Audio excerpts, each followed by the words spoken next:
తెలంగాణ చేపల పులుసు వండుకొని రాయలసీమ రాగి సంగటి కలుపుకొని తింటే తస్సదియా పరుంటదప్ప.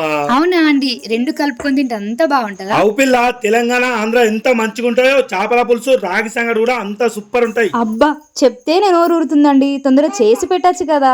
శేషుడు అదే పుల్ల ఇలా నీతో అనిపిస్తా జిమ్మలు గిమ్మలు కడిగేసరికి అయితే మంచిగా మాలు మసాలాలు రెడీ చేసేసి కట్టెల పొయ్యిగా ముట్టి ఈ పొయ్యి మీద నాతో చేసుడు కాదు బాబు, మీ అమ్మతో అనిపించు. ఇక మా అమ్మ నాడు మందం అంటే తుక్కు తుక్కు తిట్టి నీకు పెళ్ళెందుకు వేసిరా నేను అంటుతాను కానీ పిల్లలతో వేయించుకోపోరా బాబు అన్నది. చిన్న చిన్న జిమ్మలు అంటే మా పుల్లకు బాగా ఇష్టం అని సెర్లకు పోయి పట్టుకొస్తే మా పుల్ల అనకపోయా మా అవ్వ అనకపోయా మళ్ళీ నాకే తలగబెట్టిరు కూర అండు. తలగబెడితే తలగబెట్టాను ఏదో ఒక రోజు అంటే కూర అండొచ్చు కానీ ఇక వీడియోలు తీస్తున్నా కదా అని రోజు నాకే తలగబెడుతుండే అన్ని కూరలు నేనే అండు అవుతుంది. ఇంట్లో తెలిస్తే మనకు వంటలు వస్తాయని చెప్పొద్దు, మళ్ళీ ముఖ్యంగా మన పిల్లలకైతే అస్సలు చెప్పొద్దుగా. అట్లా ఇట్లా పొద్దుగల 9కి పోయి జిమ్మలు పట్టుకొస్తే రాత్రి 8 అయింది కూర అనేసరికి అయితే. మీలో ఎంత మందికి తెలంగాణ చేపల పులుసు రాయలసీమ రాగి సంగటి అంటే ఇష్టమో కామెంట్ పెట్టి మన ఛానల్ సబ్స్క్రైబ్ చేసి షేర్ చేసి లైక్ కొట్టుర్రి.